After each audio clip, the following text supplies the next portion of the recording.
Guys, daily Anupama serial के लिए आप हमारे चैनल को सब्सक्राइब कर लें और वीडियो को भी लाइक कर दें ताकि आपको डेली अपडेट मिलती रहे।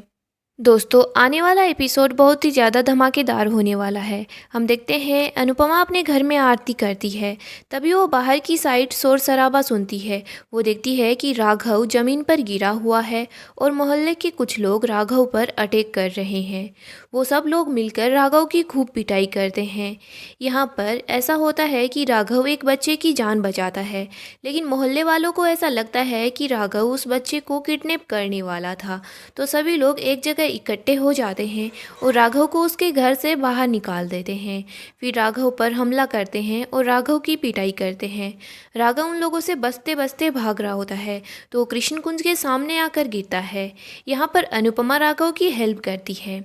अनुपमा उन लोगों के डंडों को पकड़ लेती है और बोल रही होती है, आप इन डंडों को नीचे कर लीजिए, इसके बाद हम बात करते हैं। लेकिन मोहल्ले के लोग फिर भी बात नहीं मानते। वो बोलते हैं कि ये एक खूनी है और बच्चे को नुकसान पहुंचाने वाला था, इसीलिए हम इसकी पिटाई कर रहे हैं और ये आदमी हमारे मोहल्ले के अंदर हमारे घरों के आसपास नहीं रह सकता। कल को इसने किसी और पर हमला कर दिया तो। तभी वो बच्चा वहाँ पर आ जाता है जिसकी राघव ने जान बचाई थी। बच्चा सब लोगों को बताता है कि ये मुझे किडनैप नहीं करने वाले थे, इन्होंने तो मेरी हेल्प की थी। यहाँ पर मोहल्ले वाले चुप हो जाते हैं, लेकिन वो लोग फिर भी राघव को खूनी के नज़रिए से ही देख रहे होते हैं।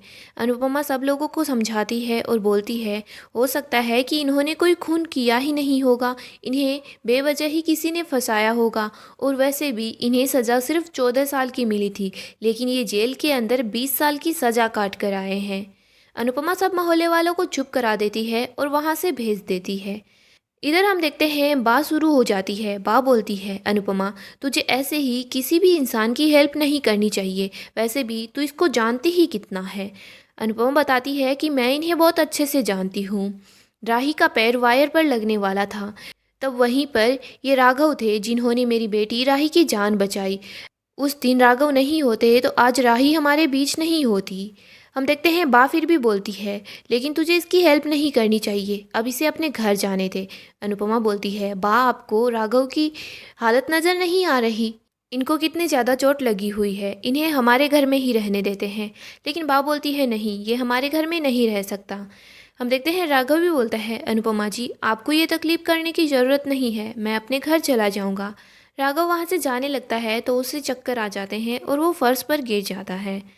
अनुपमा राघव को उठाती है। राधा भी अनुपमा की हेल्प करती है। अनुपमा बोलती है, आप आज हमारे घर पर ही रहने वाले हैं और जब तक आपकी माँ नहीं आ जाती मैं आपका ख्याल रखूँगी। इधर दूसरी तरफ मोहित कोठारी हाउस में अपना हक जमाने के लिए आता है। सो गाइस, मोहित कोई और नहीं, प्रेम का भाई ही होगा और जल्दी ही ये खबर सब लोगों को पता चल जाएगी। सब लोगों के सामने क्याति का पास्ट आएगा, जिससे हमें ये पता चलेगा कि मोहित क्याति का ही बेटा है।